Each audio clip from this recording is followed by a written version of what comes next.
If it, okay, good evening and good morning, Candy. Yes, it's evening here in the Ozarks on my Oahspe retreat.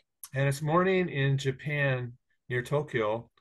Uh, I want to say that it's been a long time since I've actually seen and talked to you, but maybe it was in the early 80s we last were face to face. So about 40 years. Could it be that? Yes, did I have two, three, or four children at that point? Yeah, something like that. I think maybe three or four at that point. I want to say that you were one of, I was just starting to learn about Oahspe, and meeting you meant a lot to me. Your dedication and your spiritual focus have always been so high. And you've given me, corresponding with you by letter, gave me a lot of good ideas that helped me stay out of trouble. And for example, Mary Lou Brown, you Yeah, wrote to me about Mary Lou Brown, who was a cultist. So thank you for that again. Um, anyway, it's a delight to see you again. same here. Well, the topic for our spiritual discussion topic today is blessings and prayer. And I see that as a very important part of spiritual work. Oahspe, of course, focuses on actual good works where maybe you're working with the poor or helping the people who are sick or little children who need to be taught. But behind every action, there's mind, there's spirit, there's heart that kind of empowers you to do what you do. So I see blessings in prayer as just the spiritual dimension of doing good works. Can you give me your thoughts about this? Any what you'd like? What do you feel inspired to say about this? Well, first of all, I want to say that I've had the opportunity to teach um, some workshops on how to pray. And after my husband passed in May of 2010, and of course, I'm outside of Joplin, Missouri, and we had the big Category 5 tornado a year after he passed, which took away the hospital from its foundations. And I felt like they killed my husband and my Oh mother my. in that hospital, but it is no more. And, and so that was, uh, but anyway, um, so I first of all, I read John Gray's books starting over, and that was very helpful. I wished Les and I had read more of him. We thought we understood men are from Mars, women are from Venus, but we didn't because I learned a lot in that book. But then I read, you see, John Gray's plan was he spent 9 years in an ashram in Switzerland. It was to become famous, get some following, and then write what he really wanted to, which is about spirituality. And so that book was called, and I think it was published in 1999. It was called uh, How to Get Everything You Want and How to Love What You Have. Good ideas. Yes. And so there was a section in there about how to pray so that your prayers are answered. And so I went outside that first day to try it, and I'd already learned of the importance of saying prayer out loud, the Can I words. interrupt you? But was this before or after the tornado? Oh, this was like in 2015. Okay, after the tornado. Okay. Yes. Uh-huh. So you face so you Uh, face so you face challenges of losing your beloved spouse and so on. yes. And I was going to grief classes about him. Uh, Most grief classes do not help, and you really shouldn't have soldiers in your classes. They should be in a separate grief class. So people make all kinds of mistakes, but there's this website and book and workshop, um, and I think it's called griefrecovery.com. And wow, you know, and you can be grieving a divorce, a death, a loss of a career. There's a lot of things that it applies to. But and you should take it in a series normally. But I did not want to take up any more seats. I'd already succeeded in working through my death of my husband, and I was going to attack the death of my mother next. But the tornado happened, and I felt like, well, those people needed the class more than I, and it was limited seating. There were 58 people who died that night, and hundreds died later from their injuries. But anyway, I'm an online reporter for United Network News, and I just did a story about it, 12 years later, and how the community has come back despite all the problems. But anyway, so I went out there and I raised my hands, and the energy started coming in, and I believe in signs, and a white butterfly Mm, landed on my arm, I do too. I believe in them too. and it stayed there for 15 minutes. I especially And think, yeah, insects especially. Insects especially. I don't know, ladybug, butterflies. I've had certain moments like that where I was praying, and then one time in Cameroon, Africa, I was I saw like one maybe like a 3 or 4 diameter ball of butterflies flying, and I was just transfixed with the beauty. I don't know what the sign might have meant the beauty. It told me that there's beauty everywhere, and you just have to be ready to flutter and fly like a butterfly without worries. Don't worry.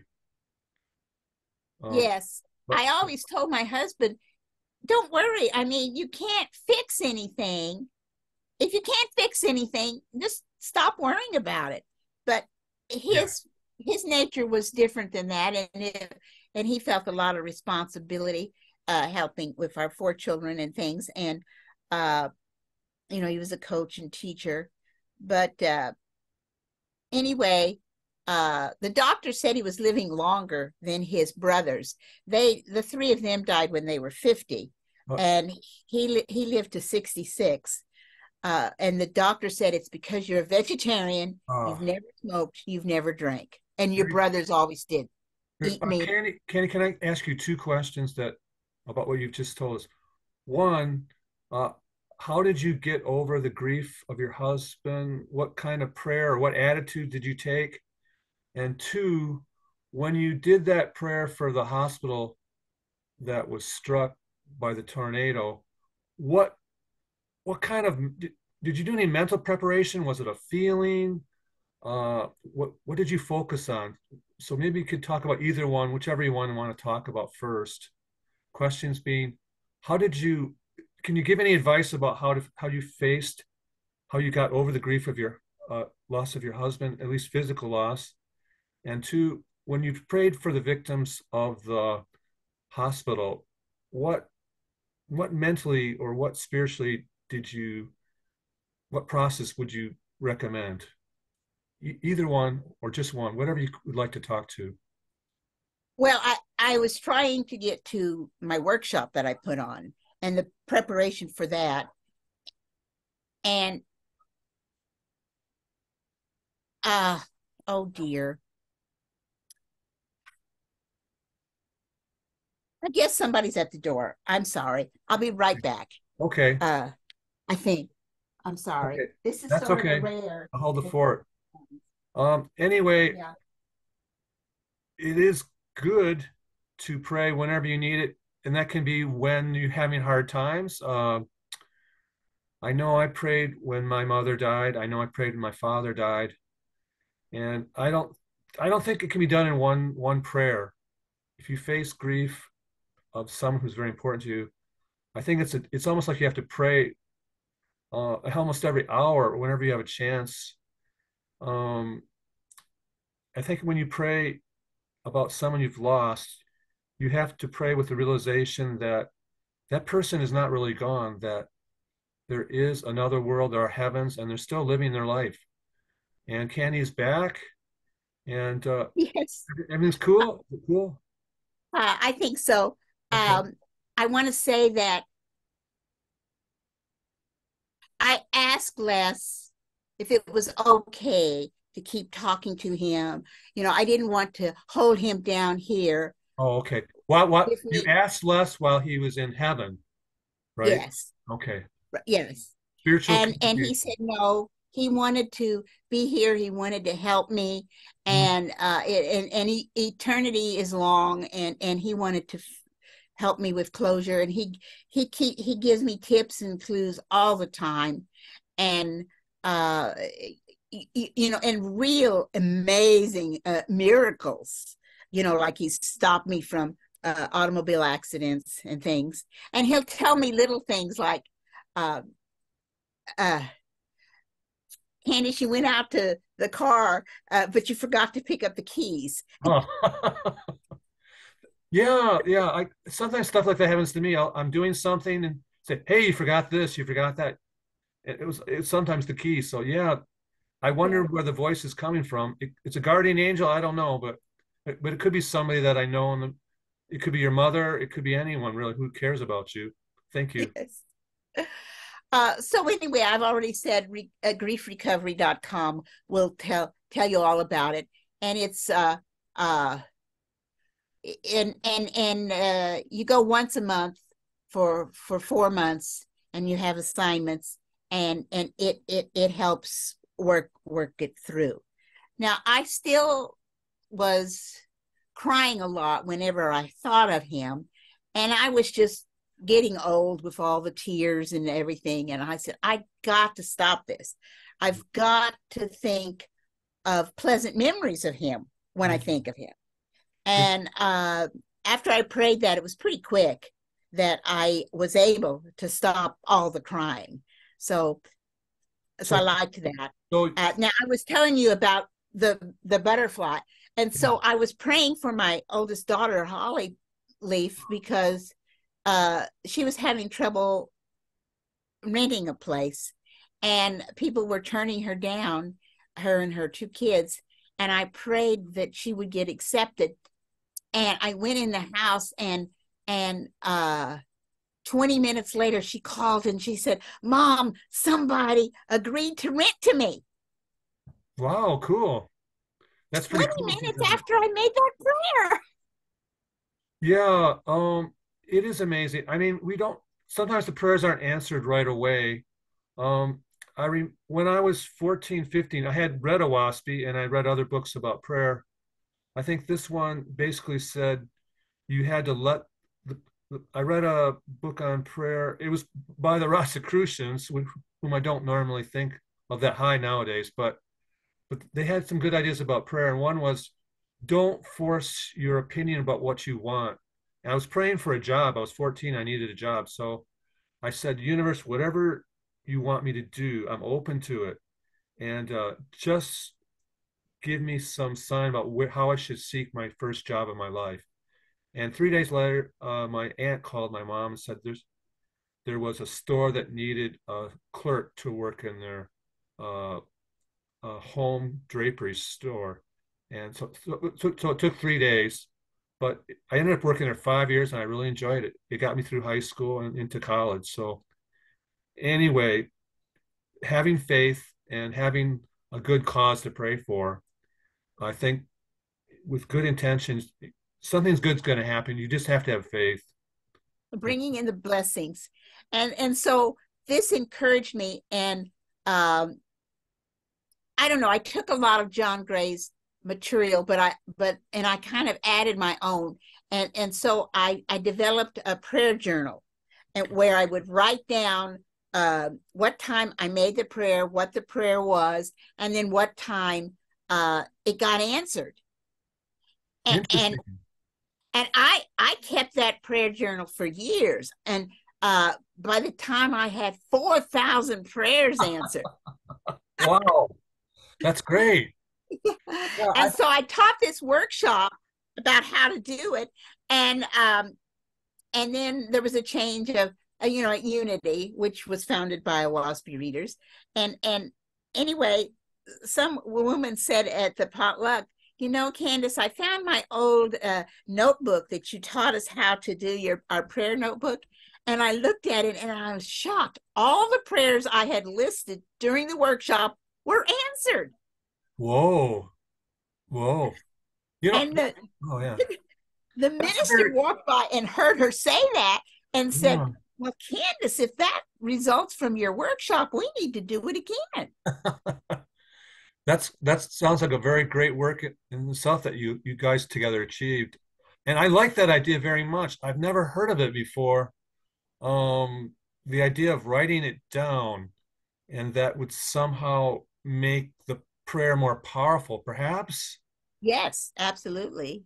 And Um, then you're reviewing it and you're reminding him because you're not supposed to just say, Jehovah, I need a new friend uh, who lives within 10 miles of me, and then just forget it. You're supposed right. to come back to it until it's answered.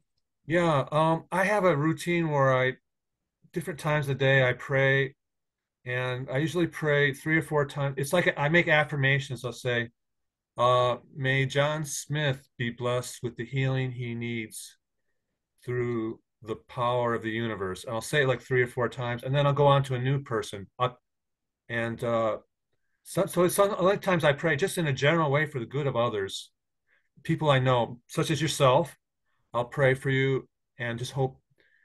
And I don't get any feedback from it necessarily, but the people who have been sick, sometimes I will hear like, "Oh, I feel better now," and so it seems like it works. Although I don't know because I don't. For example, I haven't seen you in 40 years, so I don't know if the prayers have been helping you, but I hope they have been. And so I think one thing I want to say about prayer, you don't have to pray for emergencies, though you should. I think you can also pray for the just for the general welfare for everyone in your life. It'll make you feel better, and I believe it helps the people. You're sending good thoughts to them. So anyway, that's my other point I'd like to say about prayer. You can pray just for general blessings for the good of others. And have you read any of the 10 Anastasia books? Sounds familiar. Anastasia books. Yeah. They were published in English in 2003. They're in about 30 languages. Maybe I should read them. What can you give a little general description? So the first book was very powerful. And she said you needed to pray and meditate 9 minutes a day. Hmm. And so I set a timer to get used to what 9 minutes was. Okay. And it's just so, Oh yeah. it was very powerful. And of course, so I try to do some earthing. I try to do most of my meditations and prayer work in the morning early outside. And Good point. I have an altar in the house, of course, with the Sure. wheel, the Zarathustran wheel that I pray. And my little granddaughter, she just loves to Turn it. uh, turn Wheel. the wheel at the end of our prayers, and she'll say, "Oh, Grandma, let's go pray at the wheel." I tried to get my own children to like to do that, but it was Ah, kind of that's different. very cute. Yeah, if you can see it, then it helps you focus the idea that you can do some good now within prayer. Yeah, because we can, people might say, I don't have time to pray, but we spend so much time worrying or being afraid of things with very negative emotions, which actually come back to hurt us, I think. We need to train our minds. I've heard it described by Walter Devoe. It's like learning to play the piano. You should, at it can be it takes you should be ready to be spontaneous and just play your own song at some point. You can go outside like you just suggested. You could be taking a walk in nature. You could be sitting on a rock by the ocean. um, you could be riding your bicycle, but you can pray, you can sing, you can say the prayer out loud, you can say it silently, you can sing it. um, you should but anyway, you should be willing to keep reading books like you're suggesting and keep learning. If are there learning new techniques or methods whereby you can you can help your prayers become more powerful and more holy, if that's the way to put it. I don't know, but be open to improving. Prayer is a skill that you can develop, is what I'm trying to say, I think. And everyone can. Well, let me tell you the format of my John Gray prayer. Uh, so, um, and he said in his day, in 98, that it would take 15 minutes for his students to begin to feel the energy in their hands. And of course, I feel them instantly. And, And can I ask you, yeah, because you're very spiritually attuned, what did he suggest for starting the energy? Was there a technique? well, you just hold up your hand. Well, Okay. you could do this and then hold up your Okay. hands Thank and you. wait Thank for you. it to come. And so by the time I read it, I think everything's getting lighter and more sensitive, and things can happen better. But anyway, the prayer goes something like this, and I call it my open heart meditation. And so I'll start off with, "Oh, my co-creator of light, please come sit in my heart space. Nice prayer. Let me appreciate the beauty of your world. Let me practice forgiveness." Hmm.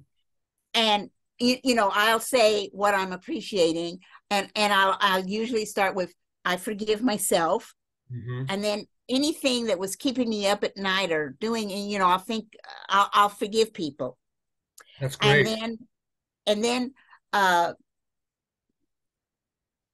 and sometimes, I'll say it again, "Oh, my co-creator of light, please come sit in my heart space and spin my chakras in the right direction and brighten them with the colors they're supposed to have." That's beautiful. And I'll mention parts of my body that need some healing. And then I'll say this, the say sit in my heart while I listen to you. So I listen to Jehovah to inspire me and tell me what uh, he wants to communicate to me.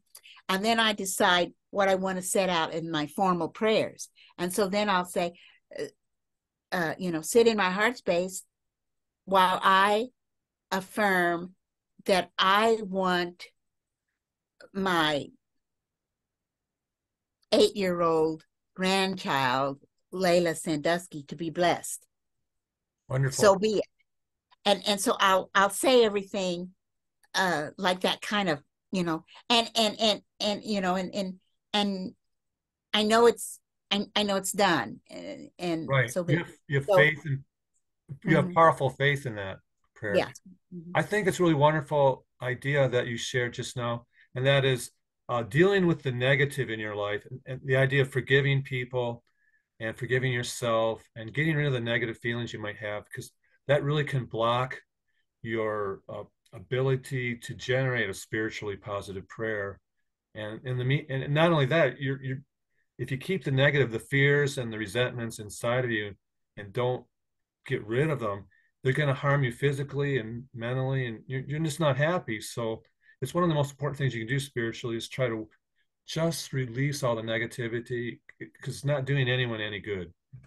Thank you for that. Right, right. Um, the the the drudges, the negative forces, they're all the time they're putting out fear porn. Hmm. Everything, we're supposed to be afraid of everything, and it's just ridiculous.